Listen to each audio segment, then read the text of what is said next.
toi la gloire, à toi l'honneur, à toi la majesté. Tu es le Dieu puissant, tu es grand heureux.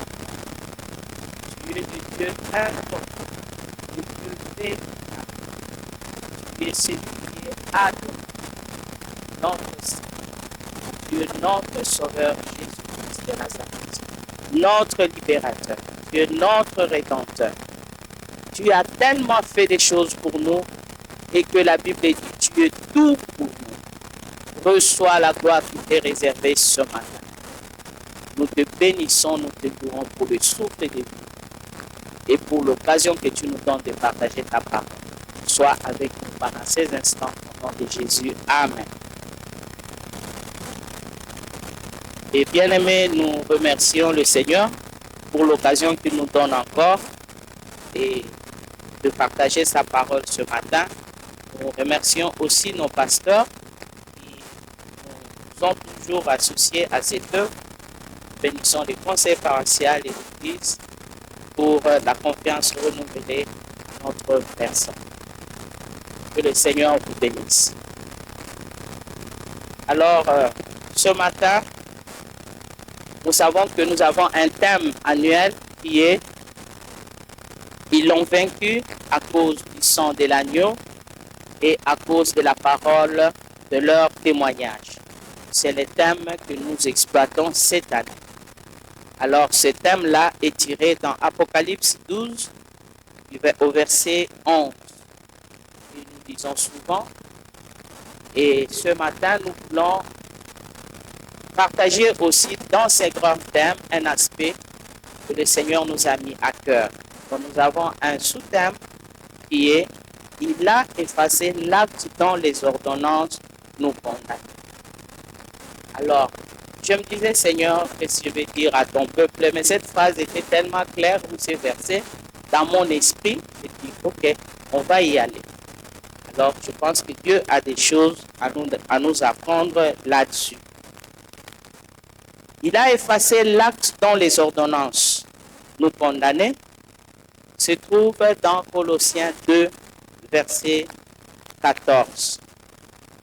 Alors, des fois, nous mémorisons aussi des versets bibliques, comme c'est en français, et le français n'est pas notre langue. Il y a des choses aussi, et nous pouvons sans trop bien comprendre le sens. C'est pourquoi on se donne toujours la peine de comprendre l'explication de certains mots. Ici, il y a 3 mots qui nous ont vraiment intéressés dans ces sous-thèmes. Nous avons d'abord l'acte. L'acte de l'année. Donc, on va dire, l'acte, c'est quoi? Nous connaissons l'acte généralement comme quelque chose que nous faisons. Il a posé un acte, il a fait une action. Mais dans ces versets, il n'est pas question de cela. Alors, il y a le mot acte qui nous a beaucoup touché. Il y a aussi ordonnance et il y a annulation. Alors, il a effacé l'acte dont les ordonnances nous condamnaient. Donc, il a annulé. Alors, l'aspect de l'acte dans ces versets, il s'agit de, selon ce que nous avons trouvé dans la recherche, c'est un document. Ce n'est pas un acte que nous posons, mais un document juridique constatant un droit ou une obligation. C'est-à-dire un document dans lequel on retrouve vos droits ou bien les obligations, les choses que vous devez faire. Alors, dans la Bible, l'acte en question, ces documents se retrouvent dans la loi de Moïse. La loi de Moïse regorge ces obligations que l'homme devait faire à l'égard de Dieu ou à l'égard de son prochain. Et on a concentré ça dans les 10 commandements. Alors, avant d'aller plus loin, nous allons quand même voir ces obligations que Dieu avait donné à Moïse pour guider le peuple d'Israël. Nous allons Exode au chapitre 20.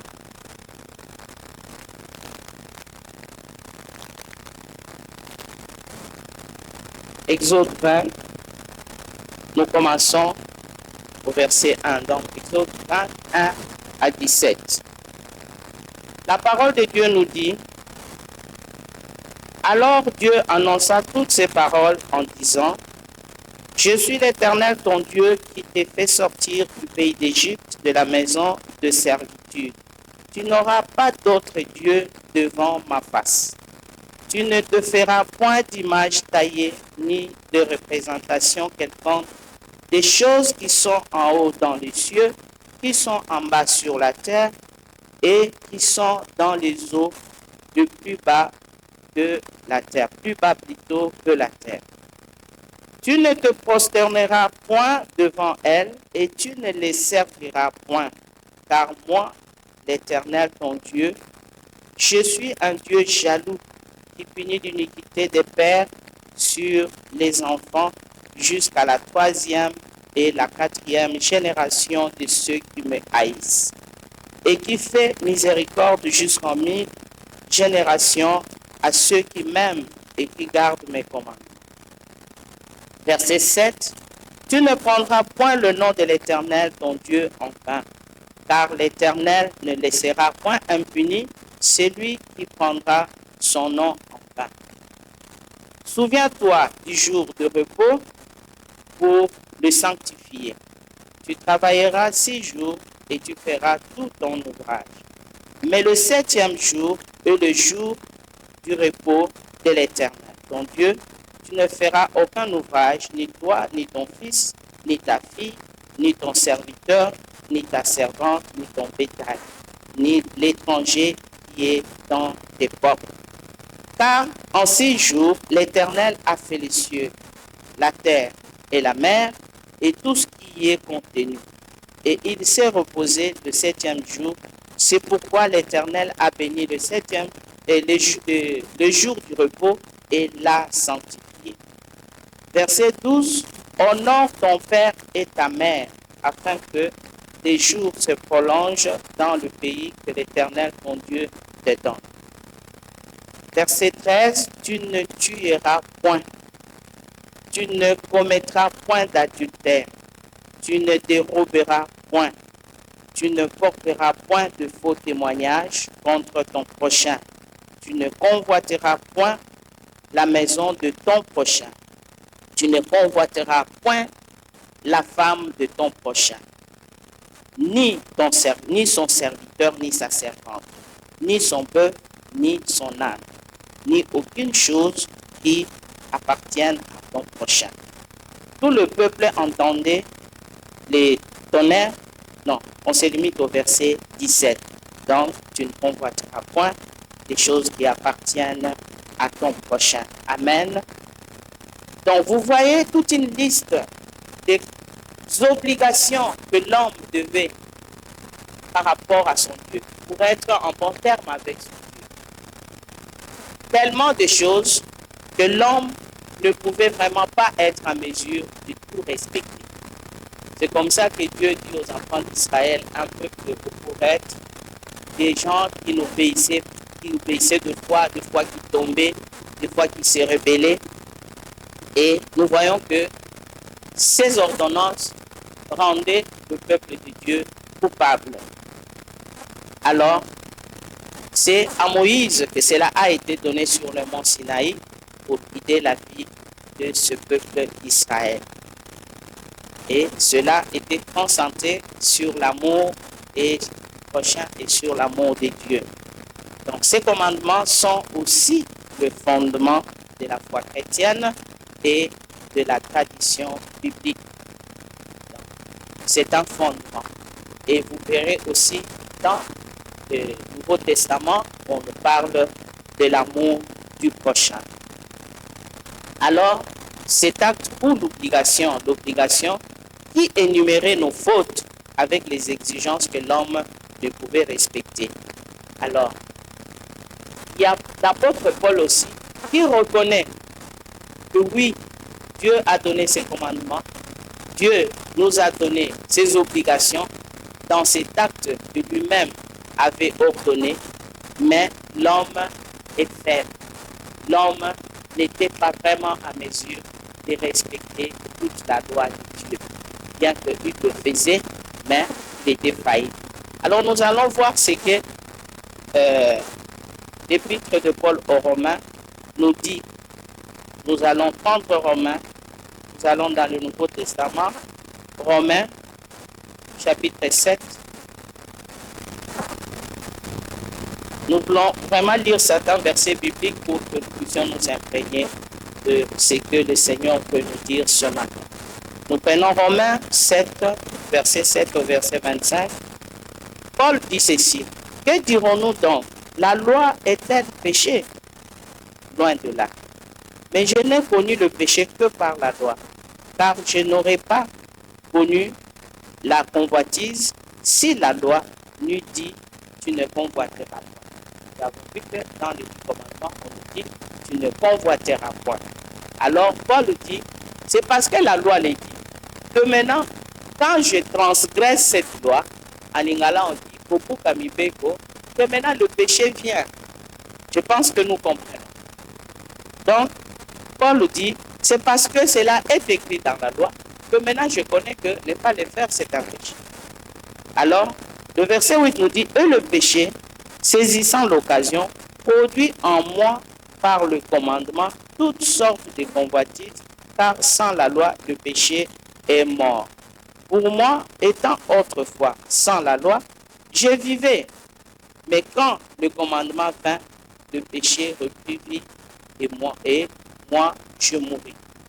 On nous dit, là où il n'y a pas de loi, il n'y a pas de transgression.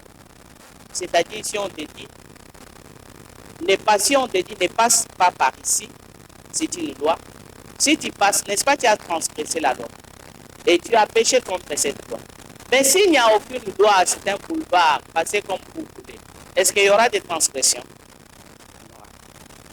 Alors, il dit pour moi, étant autrefois, nous sommes au verset 9, sans loi, je vivais, mais le commandement vint, le péché reprit vie, et moi je mourus. Ainsi, le commandement qui conduit à la vie se trouva pour moi conduire à la mort. Car le péché, saisissant l'occasion, me séduisit par le commandement et par lui me fit mourir. La loi donc est sainte et le commandement est saint, il est juste et bon. Ce qui est bon a-t-il donc été pour moi une occasion de chute, une occasion de mort plutôt? Loin de là.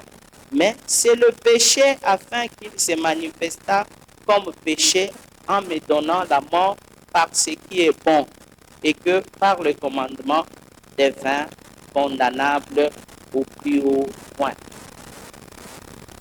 Donc, ce n'est pas la loi qui est mauvaise en soi. La loi, elle est bonne, elle est sainte. Mais c'est parce qu'il y a une autre loi en nous, la loi du péché, qui nous amène à transgresser la loi de Dieu, et c'est ça qui entraîne la mort. Donc, nous savons en effet que la loi est spirituelle, mais moi, je suis charnel, vendu au péché, car je ne sais pas ce que je fais. Je ne fais point ce que je veux, et je fais ce que je hais. Or, si je fais ce que je ne veux pas, je reconnais par là que la loi est bonne. Et maintenant, ce n'est plus moi qui le fais, mais c'est le péché qui habite en moi. Donc, nous devons savoir que la nature humaine que nous avons est une nature pécheresse, que nous avons héritée d'Adam. Alors, cette nature, elle est en nous.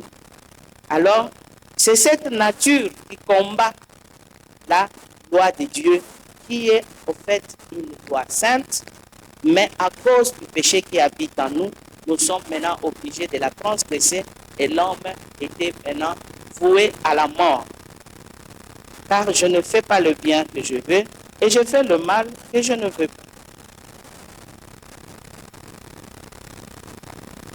Donc nous voyons que la parole de Dieu nous montre par là, et Paul accomplit ces choses, et il nous montre que, humainement parlant, il est difficile d'obéir à cette parole. Donc, l'homme était tout le temps en faute devant Dieu, condamné pour ses péchés à cause de la nature là. Et il ne lui était pas possible de respecter la loi de Dieu par ses propres efforts. Alors, Paul disait aussi que j'ai la volonté, mais je n'ai pas le pouvoir. Donc, nous étions au verset 20. Il dit, je trouve en moi cette loi, quand je veux faire le bien, le mal est attaché à moi. Car je prends plaisir à la loi de Dieu selon l'homme intérieur. Selon l'homme intérieur, il veut obéir à Dieu. Mais je vois dans mes membres une autre loi qui lutte contre la loi de mon entendement et qui me rend captif de la loi du péché qui est dans mes membres. Misérable que je suis, qui me délivrera du corps de cette mort. Alors, il dit au verset 25, ce qui est intéressant, grâce soit rendue à Dieu par Jésus-Christ notre Seigneur. Ainsi donc, moi-même, je suis par entendement esclave de la loi de Dieu et je suis par la chair esclave de la loi du péché. Amen. Donc, je pense que je voulais qu'on lise ces versets pour comprendre que Dieu a placé ses commandements dans sa parole et il a voulu que l'homme vive ainsi avec lui. Mais l'homme a une autre nature qui est attachée à lui et qui l'attire vers le péché. Et vous savez que même Galates nous dit, ceux qui marchent selon la chair, ils font des choses qui ne sont pas bonnes. Mais ceux qui marchent selon l'esprit, l'esprit les aide maintenant à faire ce que Dieu veut. Alors, nous voyons que la loi, quoique sainte, a provoqué les transgressions en faisant connaître le péché. C'est la lutte de la chair contre l'esprit. Alors Matthieu 26, verset 41, nous dit, « Veillez et priez afin que vous ne tombiez pas dans la tentation. » Pourquoi? Parce que l'esprit est bien disposé, mais la chair est faible. C'est pourquoi vous devez veiller, vous devez prier pour que vous ne puissiez pas tomber dans la tentation. Parce que notre chair est faible. Donc l'acte dont les ordonnances nous condamnent représente cette loi et ses exigences, les commandements. Et ça représente plutôt aussi une sorte de dette spirituelle à cause du péché. À cause de nos péchés, nous sommes comme nous avons une dette. Alors Jésus, dans Colossiens, que nous avons vu, Jésus, au verset 14, on nous dit, il l'a cloué à la croix. Jésus a cloué à la croix et il a annulé par sa mort cet acte-là qui nous condamne. Parce que Dieu, vous avez vu, il a béni ceux qui allaient obéir et il a maudit ceux qui allaient désobéir. Et pour que nous puissions échapper à tout cela, dans son Fils, Jésus-Christ de Nazareth, qui est venu pour nous sauver du péché. Parce que Jésus a été le seul homme qui est venu sur la terre, a vécu comme nous, il a marché sur cette terre des hommes, le seul qui a été digne de pouvoir nous sauver. Donc voilà que c'est par Jésus-Christ, gloire soit rendue à Dieu, Jésus-Christ qui est venu annuler cet acte-là et nous donner la victoire sur le péché. Amen. Alors, deuxième mot que nous avions dit, c'était les ordonnances. En fait, les ordonnances ne sont que les prescriptions qui incluent les règles rituelles et légales. Vous avez des règles là-dedans et des prescriptions. Alors, les ordonnances qui sont dans la Bible ne sont que des prescriptions divines que Dieu nous a données. Nous allons voir que Jésus lui-même a institué deux ordonnances. il s'agit du baptême et de la Sainte. Il a dit, vous verrez ça toujours. Il nous a donné ces ordonnances pour que nous puissions le faire toujours. Et cela en mémoire. Nous savons que quand nous sommes baptisés, nous mourons avec lui et nous ressuscitons avec lui pour que nous devenions de personnes nouvelles et nous nous conformons à sa mort. Et bientôt, ce sera la fête de Pâques et nous savons qu'on va encore plus nous parler de ces choses. Alors, nous n'allons pas beaucoup nous attarder sur les prescriptions, sur les ordonnances. Nous allons passer au troisième mot qui est l'annulation. Nous allons lire dans Romains. Nous prenons Romains au chapitre 3.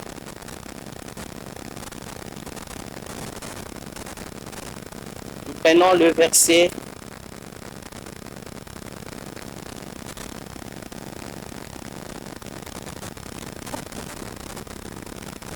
1. Nous prenons d'abord Romains 8, s'il vous plaît.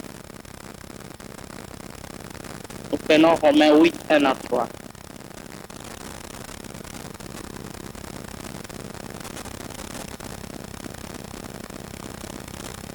Romains 8, 1 à 3 nous dit, il n'y a donc maintenant aucune condamnation pour ceux qui sont en Jésus-Christ. En effet, la loi de l'esprit de vie de Jésus-Christ m'a affranchi de la loi du péché et de la mort. Amen. En nous, il y a une loi, celle du péché, mais la loi de l'esprit de vie qui est en Jésus nous a affranchis, nous a libérés. La Bible dit, si le Fils de Dieu t'affranchit ou le Fils de Dieu te libère, tu es réellement libre. Tu es réellement libre. Car chose impossible à la loi, donc la loi ne pouvait pas nous donner cette liberté parce que la chair la rendait sans force. Dieu a condamné le péché dans la chair en envoyant à cause du péché son propre Fils dans une chair semblable à celle du péché. Amen. La venue de Jésus sur terre, c'est pourquoi quand les gens disent pourquoi on célèbre le Noël, nous aimons beaucoup la fête de Pâques, mais c'est lui qui est venu mourir. N'est-ce pas, il est venu d'abord naître. Il est né, nous reconnaissons qu'il est né, qu'il est venu sur cette terre, il est venu pour nous sauver. Nous célébrons, ce sont nos fêtes à nous. Nous célébrons sa venue et nous célébrons aussi sa mort et sa résurrection. Alors, nous voyons qu'il n'y a plus de condamnation pour ceux qui sont en Christ. Pourquoi? Parce que c'est Jésus qui est venu faire tout le travail pour nous libérer, nous affranchir de cette vie de péché qui règne en nous. Alors, nous prenons aussi,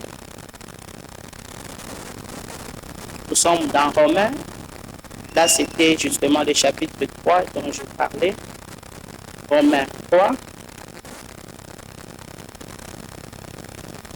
Nous prenons le verset 23 et le verset 25.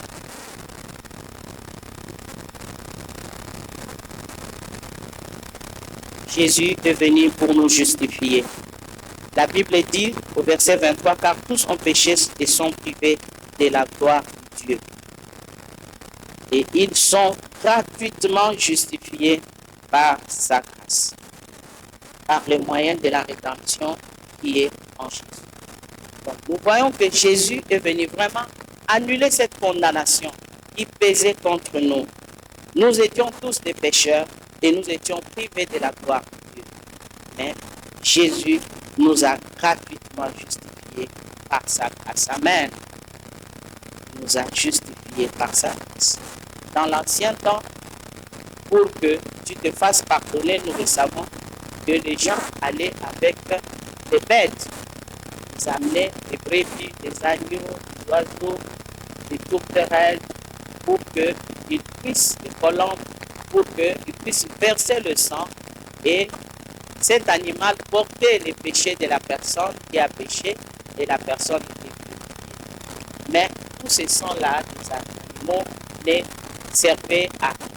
Et Dieu a décidé de nous envoyer Jésus, son Fils unique, le Saint, qui a quitté le ciel, qui est descendu sur la terre, qui s'est dépouillé de ses honneurs, Il est devenu homme comme nous pour faire ce travail. Le seul qui a été digne dans le ciel, sur la terre, pour venir mourir sur la croix et nous purifier.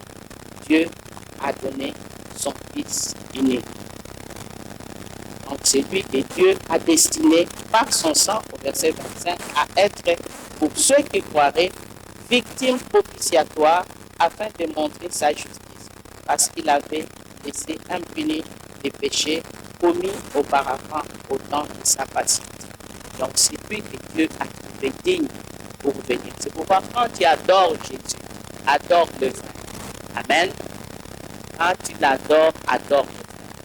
Parce qu'en dehors de lui, il n'y a personne d'autre qui pouvait faire cela pour nous.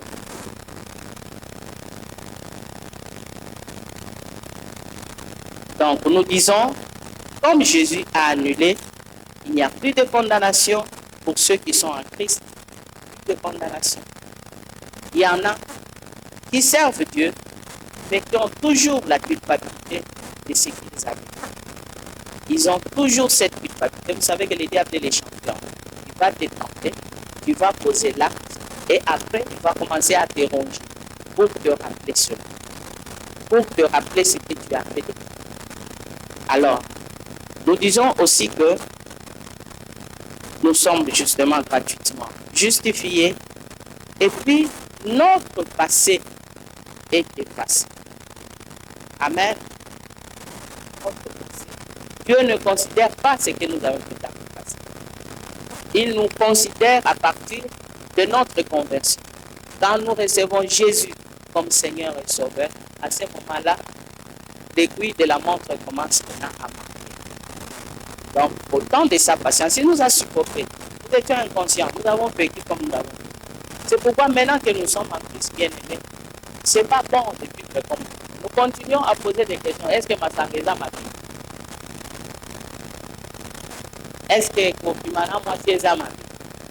Si, dans ce temps-là, tu ne savais pas que ça m'avait, parce qu'il y a des gens aussi qui ont vraiment vécu dans le mal. Ils n'avaient pas cette conscience. La bonne conscience n'était pas là. Les discernements du bien et du mal, il n'y en avait pas. Mais quand on reçoit le Seigneur Jésus, le Saint-Esprit vient habiter en nous et le Saint-Esprit nous donne le discernement du bien et du mal. Nous commençons à nous rendre compte que ça c'est mauvais, ça ce n'est pas mauvais. Mobeli masanga, ami yokaka sur la masanga. Mais ceux qui ont yambi Yesu, abani komi yokaka sur.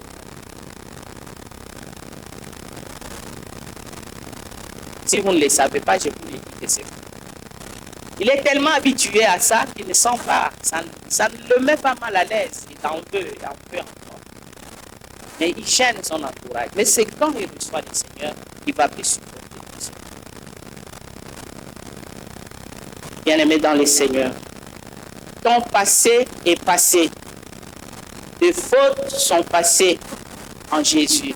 Et les accusations portées contre toi sont annulées quand tu acceptes Jésus-Christ comme ton Seigneur et ton Sauveur. Et il y a un exemple palpable. Jésus comme Seigneur et Sauveur a reçu la femme adultère dans la Bible.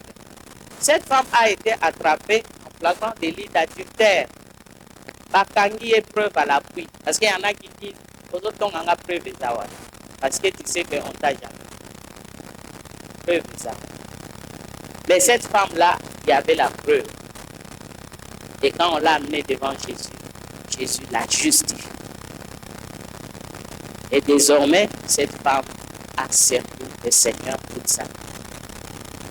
Bien-aimé dans le Seigneur, ce matin, je ne sais pas comment tu vis.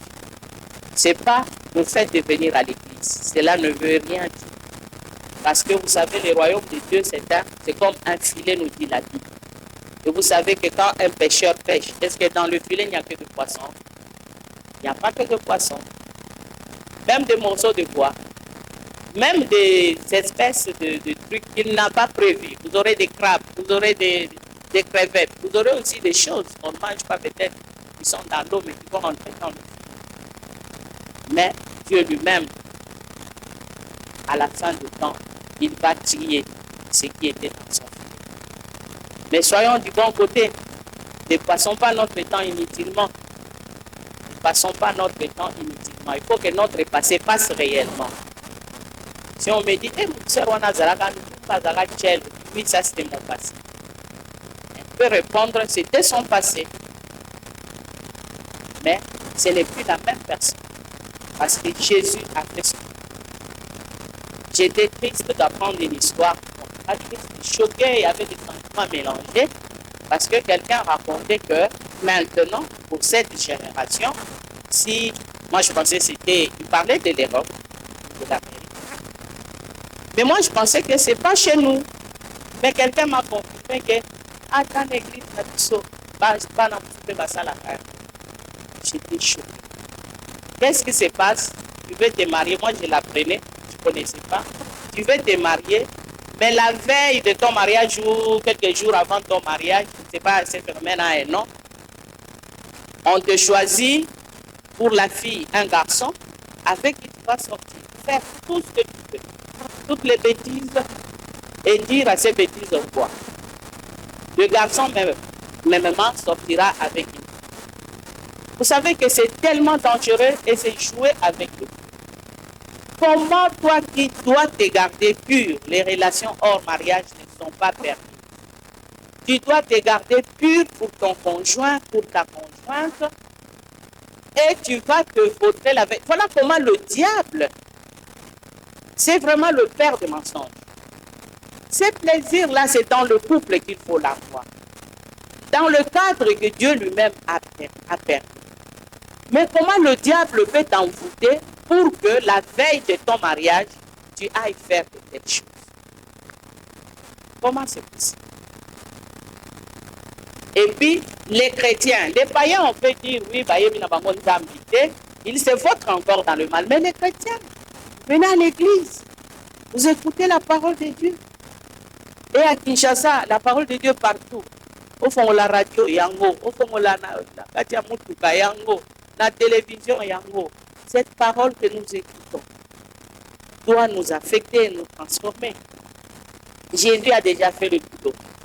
Mais comment, après être pardonné, nous continuons à nous voter dans le monde?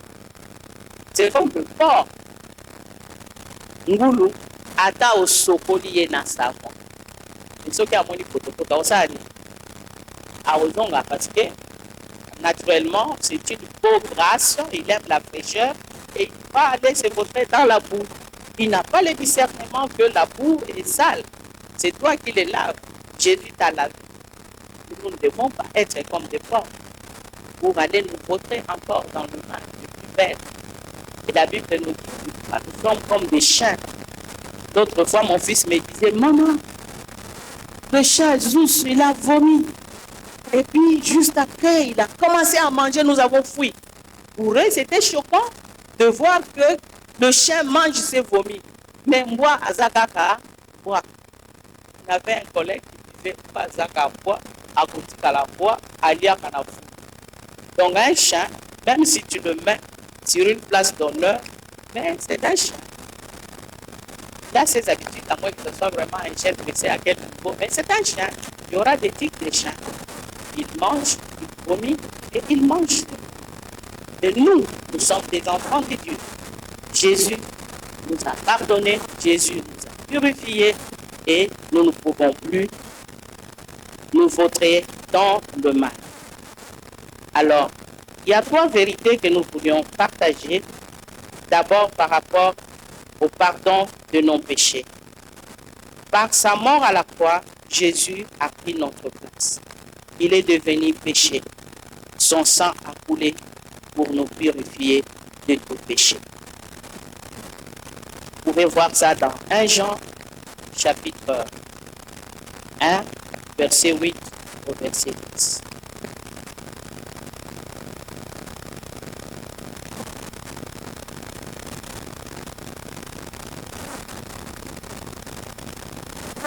C'est un passage que nous connaissons très bien.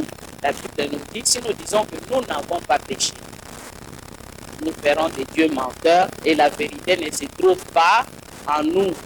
Parce que tous ont péché. L'homme pêche de plusieurs manières. Moi, je n'ai jamais eu honte de demander pardon. Je demande pardon à Dieu. C'est un Dieu saint. Et il dit, soyez saints comme moi, votre Dieu, je suis saint. Et cet aspect-là, nous négligeons. Nous, les enfants de Dieu, nous négligeons. Nous pensons que comme nous sommes venus, nous avons écouté la parole que nous sortons, ou même en sortant de là, on peut commencer à faire n'importe quoi. Ne soyons pas aussi comme des canards. On leur jette de l'eau, ils secouent les plumes. Après, ces plumes-là sont tellement sèches comme si l'eau n'est pas passée dessus. Il y a des chrétiens comme ça. Vous écoutez la parole, et cette parole n'a pas d'effet sur nous, n'a pas d'impact sur nous. Alors, on nous dit, mais si nous confessons nos péchés, si nous confessons, ce sont des moyens que Dieu a mis maintenant sur place pour nous approcher de lui. Il a rejeté Adam et Ève. Il y a eu une nette séparation parce qu'ils avaient péché. Ils avaient désobéi. Mais quand Jésus est venu, on nous dit à la croix, Jésus a réconcilié l'homme avec Dieu. Parce qu'il y avait cette séparation, l'homme ne pouvait plus s'approcher. Et Jésus nous a réconciliés avec Dieu. Donc, si nous confessons nos péchés, il est juste et fidèle pour nous pardonner nos péchés et nous purifier de toutes nos iniquités. Je disais, nous péchons de plusieurs manières. De quoi on pense? On peut être à le penser de l'homme au même instant. Il peut penser à plusieurs choses à la fois. Surtout les femmes. On dit que les femmes sont des championnes dans le pensée. Donc, dans quelques minutes, la femme peut penser à 1000 choses. Et les pensées-là ne sont pas toujours de bonnes pensées. Nous prenons soin de purifier nos pensées. Prenons soin de purifier nos bouches. Parce que de nos bouches-là sortent des bouches. Moi, j'ai appris, avant même de chanter pour Dieu, il faut que Dieu me purifie. Parce que je ne sais pas que j'avais dit qu'il n'avait pas plu à Dieu. Il ne suffit pas de chanter et de se croire, comme j'ai appris dans les réseaux sociaux, qu'on est le meilleur choral du monde. Je ne sais pas si les autres ont suivi ça. Un pasteur qui disait qu'il était le meilleur pasteur du monde, donc sa chorale était aussi la meilleure chorale du monde. Est-ce que c'est ça qui compte? Ça, c'est l'organisation humaine. Vous pouvez être une chorale très bien habillée, qui chante des mélodies extraordinaires, qui donne des sensations. Mais est-ce que Dieu agrée? Parce que vous chantez. Si vous êtes vraiment un chanteur comme tous les autres musiciens, ce n'est pas un problème. Et ils chantent comme ils veulent, ils disent des bêtises comme ils veulent. Et ça n'a rien à voir avec nous. Mais nous qui chantons, nous chantons pour un Père saint. Et il dit, soyez saints comme moi, votre Dieu, je suis saint. Le chant affecte. Il y en a qui peuvent oublier la parole, mais ils vont retenir le chant qui a été chanté et qui va continuer à les écouter. Amen. Bien-aimés dans le Seigneur, nous savons que Jésus nous a pardonné et nous devons aussi tout le temps nous purifier pour être en bon terme avec notre Dieu. Deuxième vérité, c'est que Jésus, par sa mort, nous a donné la victoire sur le péché. Là, nous allons quand même lire, nous sommes dans Éphésiens.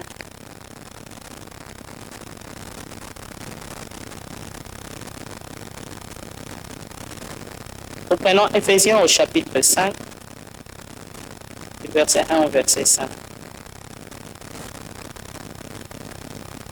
La Bible nous dit, devenez donc les imitateurs de Dieu comme des enfants bien-aimés et marchez dans la charité, à l'exemple de Christ qui nous a aimés et qui s'est livré lui-même à Dieu pour nous comme une offrande et un sacrifice de bonne odeur. Que l'impudicité, qu'aucune espèce d'impureté et que la cupidité ne soit pas même nommée parmi vous, ainsi il convient à des saints. Qu'on n'entende ni paroles déshonnêtes, ni propos insensés, ni plaisanteries, choses qui sont contraires à la bienséance, qu'on entende plutôt des actions de grâce. Car sachez-le bien, aucun impudique ou impur ou cupide, c'est-à-dire idolâtre, n'a d'héritage dans le royaume de Christ et de Dieu. Amen. Moi, j'ai dit, Seigneur, je peux rater les choses sur cette terre, mais plutôt que je ne rate pas le ciel. Que je ne rate pas le ciel. Où passeras-tu ton éternité, toi qui prends plaisir à faire tout ce que aujourd'hui, à qui nous sommes attirés au bien matériel.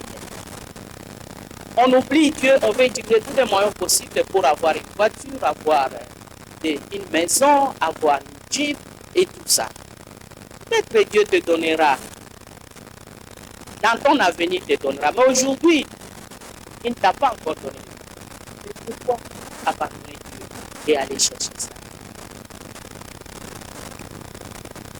Aux autres, pour la réponse, on a bon na yo, beaucoup la mwana na yo, kende na yo kubali, kende na yo kubota. Il y a beaucoup de choses qui se font. Tout en étant dans les seigneurs, on prend Dieu, on le laisse de côté et on fait n'importe quoi. Mieux vaut pour nous d'entrer au ciel, même sans mari, sans enfant, sans travail, sans argent, que d'avoir toutes ces choses sur la terre et de rater le ciel.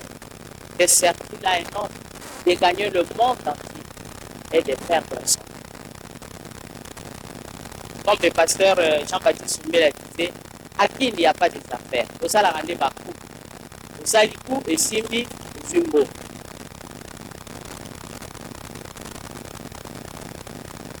Mais il faut qu'on fasse de vraies affaires, n'est-ce pas? Il faut que nous puissions faire de vraies affaires. Que Dieu bénisse et qui servent à sa gloire. Et les biens que nous aurons, les maisons que nous aurons, toutes ces choses, Dieu a dit en Christ, il va nous donner et des maisons, et des familles, et des frères, et des sœurs. Jésus a promis. Ce n'est pas que nous serons malheureux qu'il nous donne. Je vous dis toujours, pour moi, me tenir ici, ça me rappelle beaucoup de choses. Depuis 1987, nous étions ici comme des faibles pousses, d'étudiants à l'ISP venant toujours à pied avec des chaussures Yandengewan. Mais sans chorale, on chantait toujours ici. Et le bon moment, on a été repères. Et j'ai appris à chanter pour seul, à deux, à trois, et ainsi de suite. Si tu es fidèle dans les petites choses, Dieu t'établira sur eux. Alléluia. Soyez fidèles. Même dans les responsabilités que vous avez à l'église, vous ne savez pas ce que Dieu vous réserve dans la vie. Soyez fidèles à Dieu. Bien-aimés, que ces choses ne soient pas nommées parmi nous, l'assemblée de Dieu. Appelez-moi ceci. On l'a endossé. Nous ne devons plus, bien que c'est une tentation. Mais moi, je dis, mais le diable, des fois, il nous dribble. Tu es célibataire, il te pousse à sortir avec les femmes. Tu es marié, il te pousse à ne pas toucher ta femme. Ce sont les combats des couples, n'est-ce pas? Ils se sont chamaillés, fâchés, ils ne se touchent plus. Mais quand ils sont fiancés, le cœur est seulement là. Jusqu'à ce que ceux qui ne vont pas quitter, va les quitter. Bien aimé, il y a un Dieu qui voit tout. Il y a un Dieu qui voit tout. Alors, il nous a donné la victoire sur le péché. Que ces choses-là ne soient pas nommées parmi nous. Pourquoi? Parce qu'il n'y aura aucun impudique qui va entrer dans le royaume de Dieu. Et la Bible nous dit, celui qui est en Christ ne pêche pas. Donc, c'est la Bible qui nous dit, nous connaissons que quiconque est né de Dieu ne pêche pas. C'est dans 1 Jean 5, verset 18. Il ne pêche pas. Et celui qui est né de Dieu s'égare de lui-même et le malin ne le touche pas. Il s'égare de lui-même. Et le malin, dans 1 Jean 5, le malin ne le touche pas. Dans 1 Jean 2, 1, il dit, je vous écris ces choses afin que vous ne péchez point. Mais si quelqu'un parmi vous a péché, nous avons un avocat auprès de Dieu, Jésus. Pourquoi je vous disais, On dit, s'il nous arrive de pécher, mais on ne nous demande pas de vivre peinard dans le péché, confortable dans le péché. Non, il peut nous arriver. Et nous avons un avocat auprès du Père Jésus-Christ. Et nous voyons comment Jésus a défendu la femme. Il a défendu cette femme. Ce que j'ai aimé, c'est dans Jean 8, 1 jusqu'à 11, mais le verset 10 jusqu'au verset 11, Jésus lui a demandé, où sont les gens qui te condamnent? Où sont les gens qui te condamnent? Ou des gens qui t'accusaient, ne t'ont-ils pas condamné? Ils sont partis. Pourquoi? Parce que Jésus l'a justifié. Et ce que j'ai aimé, Jésus lui a dit, va et ne pêche. Va, ne pêche plus. Va et ne pêche plus. Comment nous pouvons être là avec des responsabilités dans l'Église et nous vivons comme nous voulons? Nous, les responsables, ça nous rend tristes. Alors, nous avons la troisième vérité, c'est la victoire sur les esprits mauvais. Vous voyez ça dans Colossiens 2, verset 15, il dit, Jésus les a dépouillés. Il a dépouillé les dominations, les autorités et les a livrés publiquement en spectacle, en triomphant d'elle par la croix. Donc, en Christ, il n'y a plus aucun esprit qui va avoir le pouvoir sur nous. Parce qu'au nom de Jésus, nous avons le pouvoir de chasser les démons. Les autorités, les dominations, ce sont des hiérarchies des esprits. Que ce soit des anges et des démons, ce sont des hiérarchies des esprits. Et vous savez qu'il y a des gens qui font l'impudicité parce qu'ils sont possédés par cet esprit-là. C'est-à-dire lui-même n'a plus de force. Il sait que c'est mauvais, mais il ne sait pas se défaire. Il a la volonté, mais il n'a pas le pouvoir. Mais sachez que Jésus les a dépouillés. Et au nom de Jésus, vous pouvez les chasser de vos vies. Vous pouvez les chasser de vos vies. Une fois, on faisait la délivrance et cette femme était possédée par un esprit humain. Il dit, Toyebi pasteur tel, Toyebi pasteur tel. Yo Toyebi yote. Après, il se ressaisit. Hey, Toyebi mobali na. Toyebi mobali na yo me. Yo kande yo zalaka. Yo mwasi mokimba makasi ya kumubeli ya mobali. En Christ, il n'y a ni homme ni femme. Il n'y a ni grec ni juif. Christ est tout en tous. Alléluia. Tant que tu as reçu Jésus, tu as reçu le pouvoir. Et tu ne peux plus continuer à trembler devant ces esprits-là. Il y en a qui sont malades parce que ce sont des mauvais sorts. Il y en a qui ont des problèmes parce qu'on a jeté un mauvais sort sur toi. Comme le pasteur Ngoumou nous disait, le fait d'aller présenter les diplômes chez son oncle, c'était fini pour lui. Diplôme d'État, on dit, bon, tu es là pour la suite. Tu fais 10 ans en premier graduat, mais il y en a qui le font. Il y en a qui sont devenus licenciés en premier graduat. Tu te demandes ce qui se passe, mais on a dit, tu ne passeras pas la frontière. Nous le savons, nous sommes africains, nous savons toutes ces réalités-là. Bien-aimés dans le Seigneur, il les a dépouillés. Alors, aucun esprit ne peut te forcer de rester dans la masturbation. Tu as le pouvoir de vaincre ces choses. Et c'est une tentation pour les chrétiens. Ils disent que copine mais les gens ne voient pas. Dieu connaît nos pensées. C'est déjà au niveau que nous concevons ces pensées laissées. Quelqu'un dit que non, c'est un accident. Et c'est un accident. Ce sont des choses consenties, n'est-ce pas? Tu consens, tu le fais, même en cours de route. L'Esprit de Dieu va te dire, il y en a qui ont tué leur bonne conscience. Et cette bonne conscience, ce matin, va se réveiller. Parce que le Saint-Esprit est là. Il va réveiller le discernement en nous. Et ce matin, nous allons prier pour que le Seigneur nous pardonne, le Seigneur nous purifie de nos péchés. Je ne sais pas ton passé est constitué de quoi. Je ne sais pas ton présent est constitué de quoi. Mais Jésus a annulé l'acte dont les ordonnances nous condamnaient. Il a annulé. Et ce matin, ne sors pas avec cette culpabilité. Ne sors pas avec ce poids. ne sort pas avec ses fardeaux. Il est là, il est présent et il veut te libérer. Le Fils de Dieu est venu pour que tu sois libre, libre du péché, libre du mensonge, libre de l'alcoolisme. Il y en a aujourd'hui qui s'en livrent calmement dans leur chambre avec leur pain. Parce que ceux qui n'ont qu'un appart, nous on savait qu'il y avait des pasteurs qui achetaient la bière, achetaient la thermos. Alors, mais la dette est café. Mais, bien si mon garçon a quel assaut qui a dit, s'il ne peut pas choquer les gens, en réalité, il en prend. Vous savez que prendre un peu, oui, c'est bon, mais est-ce qu'on en prend un peu? N'est-ce pas, l'homme crée facilement les habitudes. Oui, c'est pourquoi quand tu vois que ta main sur une mauvaise voie, coupe-la. Coupe-la. Tu prends une mesure, c'est bien.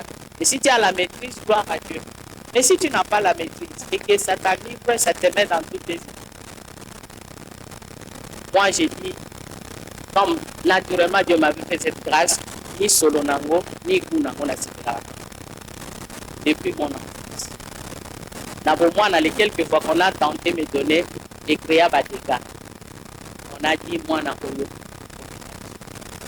Même pendant les fêtes, papa pouvait acheter tout ça pour la maison, on faisait des chutes à la maison. C'est une grâce.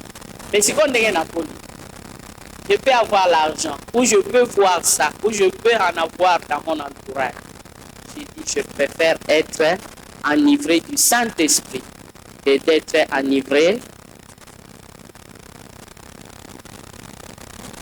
Mais il y a des religions où les gens s'enivrent avant de chanter, s'enivrent avant de réfléchir. Et vous allez comprendre quoi. On vous dit des phrases inachevées. Naïsika wana yomoko. Et maintenant,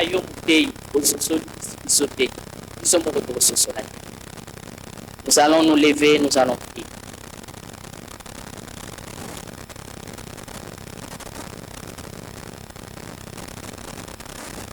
Bien-aimés, peut-être ici nous n'aurons pas beaucoup de temps, mais celui qui s'examine n'est pas condamné. Examine-toi toi-même.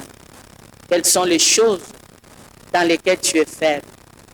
Jésus veut te communiquer la force aujourd'hui, veut te communiquer le pouvoir aujourd'hui. Jésus veut te purifier, il veut te laver par son sang. Jésus veut enlever cette malédiction qui pèse contre toi, cette condamnation qui t'a condamné à ne pas évoluer, qui t'a condamné. Il est le Dieu qui bénit ses enfants jusqu'à 1000 générations. Réclame cela. Qui t'a condamné à vivre dans la misère. Cela ne dépend pas de la conjoncture du pays. Dieu peut te faire palper sa bénédiction. Quand je m'approche de sa présence, je me sens renouvelé. Quand je m'approche de sa présence, je me sens renouvelé. Quand je m'approche de sa présence, je me sens renouvelé. Car tu es le Dieu d'amour. Je vais élever le nom de Jésus-Christ, le nom de mon Sauveur, qui a sauvé ma vie. Je vais élever le nom de Jésus-Christ, le nom de mon Sauveur, qui a changé ma vie. Oui, Seigneur, nous t'élèvons dans nos vies ce matin. C'est toi qui as changé nos vies. C'est toi qui es mort pour nous. Tu as porté nos péchés sur la croix, jusqu'à être abandonné pendant quelques instants par ton Père. Et tu as crié, Père, pourquoi m'as-tu abandonné? Mais parce que tu t'es identifié à nous, tu es venu nous sauver de nos péchés. Seigneur, nous voici, tels que nous sommes, sans rien à nous, tels que nous sommes. Tu nous connais mieux que nous-mêmes. Qu'est-ce que nous pouvons cacher Nous pouvons cacher aux hommes, mais à toi, nous ne pouvons rien cacher. Viens, Seigneur, nous laver par ton sang ce matin. Viens nous purifier par ton sang. Viens nous guérir, Seigneur Dieu. Que ton sang purifie les corps malades. Que ton sang enlève la malédiction. Que ton sang nous régénère. Que ton sang nous renouvelle. Merci parce que tu as annulé l'acte dont les ordonnances nous condamnaient. Ces prescriptions qui nous condamnaient. Seigneur Dieu, même des actes faits par les sorciers de nos familles qui nous condamnent, toi tu as annulé. Tu as annulé par ta mort sur la croix. Sois honoré, sois glorifié. C'est au nom de Jésus nous avons ainsi prié et nous disons Amen.